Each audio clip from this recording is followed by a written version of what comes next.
नमस्कार, मी ॲस्ट्रोस्मिता गिरी. कालसर्प योगाच्या या सिरीजमध्ये आपण आता महापद्म कालसर्प योग याबद्दल बोलणार आहोत. आता कालसर्प योग हा राहूकेतूंमुळे होतो हे आपल्याला माहीत आहे. अगोदरच्या सगळ्या व्हिडिओमध्ये आपण राहूबद्दल माहिती मिळवली, केतूबद्दल माहिती मिळवली आहे, त्यांच्या ॲक्सेसबद्दल माहिती मिळवलेली आहे. आणि जेव्हा एकटा राहू असतो तो दिगंत कीर्ती देतो. छत्रचामर योग म्हणजे काय की मृत्यूनंतरही ज्यांची कीर्ती टिकते अशी कीर्ती देतो. आणि केतू ज्या स्थानामध्ये असतो त्या स्थानामध्ये वैकुंठ आणतो किंवा त्रास हा देतोच. त्यामधून मिळणारं फळ हे कमी प्रतीचं असतं, हे आत्तापर्यंत आपल्याला माहीत झालेलं आहे. तर आता महापद्म कालसर्प योगामध्ये हा महापद्म म्हणजे नुसता पद्म नाही आहे, तो महापद्म म्हणजे सहस्र कमळासारखा तो महापद्म कालयोग आहे. याच्यामध्ये राहू केतूचा ॲक्सेस आहेच, म्हणजे षष्ठ स्थानामध्ये राहू आणि व्ययातला केतू. षष्ठ स्थान आपण कशासाठी बघतो? नोकरी बघतो, हाताखालचे लोक बघतो, काम करणारे लोक बघतो, आणि रोग, ऋण आणि रिपू या सगळ्यांसाठी आपण षष्ठ स्थानाकडे पाहतो की ज्याच्यामधून या सगळ्या गोष्टी आपल्या आयुष्यामध्ये घडत असतात. तर पंडित सूर्यनारायण व्यास यांच्याही आयुष्यामध्ये घटना कशा पद्धतीच्या घडल्या हे आता आपण पाहूया.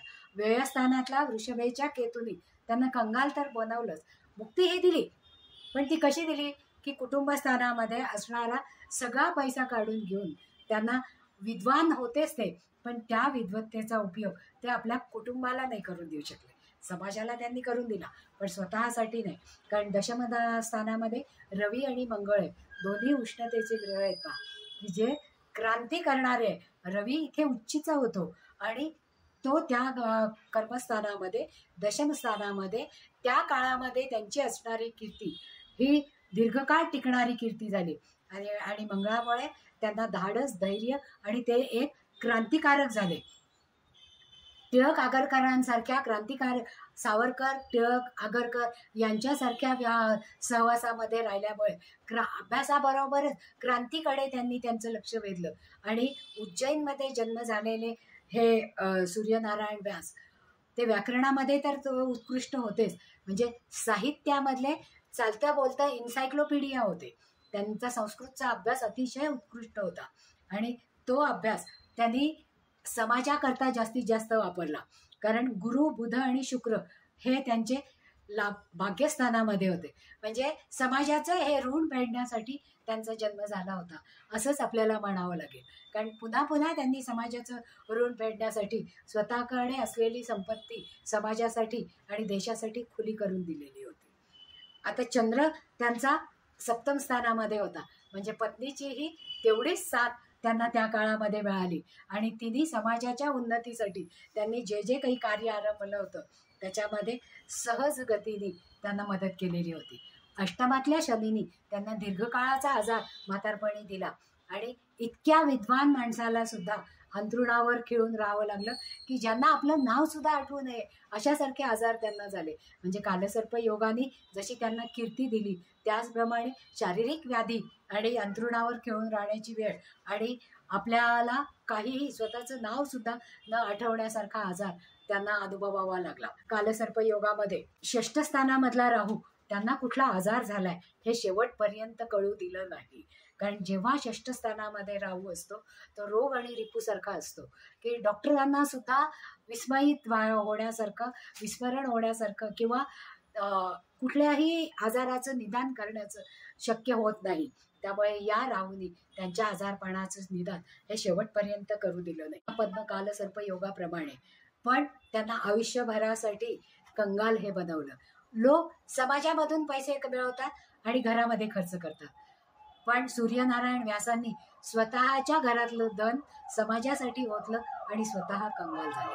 म्हणजे ही कुंडली किती बोलकी आहे हे आपल्या लगेच लक्षात येतं पहा की शिक्षण स्थानावर या राहूची दृष्टी असल्यामुळे शिक्षणामध्ये त्यांनी अतिउच्च शिखर गाठलं होतं. खगोलशास्त्र, व्याकरण आणि ज्योतिष यांच्यामध्ये त्यांची जास्तीत जास्त प्रगती होती.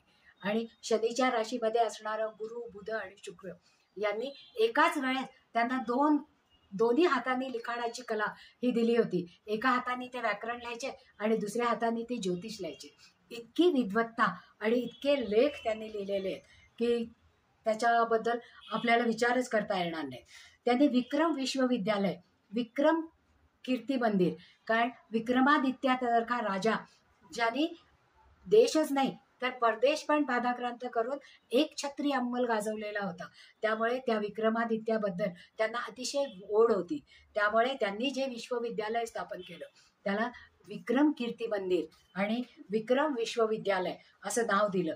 सिंधिया प्राच्यविद्या संशोधन प्रतिष्ठान हे त्यांनी स्थापन केलं आणि कालिदास अकादमी यासारख्या संस्कृतमध्ये अभ्यास चालू ठेवणाऱ्या संस्थांची स्थापना केली आणि त्याच्यासाठी त्यांना पद्मविभूषणही मिळालं. साहित्य वाचस्पती आणि डिलीट त्यांनी केलेलं होतं. यांच्यासारख्या पद्मांनी सन्मानित झाल्यावर ग्रंथांचे लेखन करताना टिळकांच्या आत्मचरित्राचं त्यांनी भाषांतर केलेलं होतं आणि टिळक आणि आगरकर यांच्या विद्वत्तेचा प्रभाव त्यांच्यावर पडल्यामुळे ते क्रांतिकारी सावरकरांसारखी क्रांतिकारी झाले होते आणि त्यांनी त्या काळातल्या क्रांती युद्धामध्ये भाग घेतलेला होता. पंडित सूर्यनारायण व्यास हे कुटुंबाकडे दुर्लक्ष करून काम करणारे होते. त्यांच्या पत्नीने त्यांना तेवढीच साथ दिली, त्यामुळे त्यांच्या संततीने लिहिलेलं त्यांच्याबद्दलचं कृतज्ञता हे जेव्हा प्रसिद्ध झालं त्यावेळेस त्यांनी सांगितलं की आमच्या आईने जर वडिलांना साथ दिली नसती तर हे कार्य कधीच पूर्णत्वाला गेलं नसतं. आणि कुटुंबासाठी आणि स्वतःसाठी वेळातल्या केतूमुळे त्यांना गुंतवणूक करता आली नाही आणि स्वतःच्या आजारपणासाठी सुद्धा त्यांना मुलांवर अवलंबून राहावं लागलं.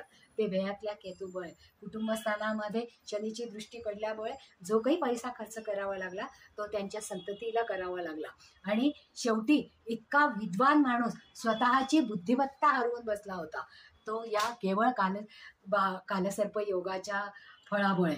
तर असं हे कालसर्प योगाचं फळ सगळ्यांच्याच कुंडलीमध्ये प्रत्यक्ष कुंडली वाचताना आपल्या लक्षात येतं आणि इतका विद्वान मनुष्य आपण हरवला याचं दुःखही होतं.